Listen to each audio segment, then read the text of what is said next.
দিন বাহাদুরি করবি,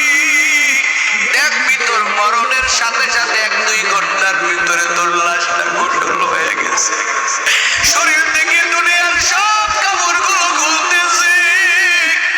মাথার শুধু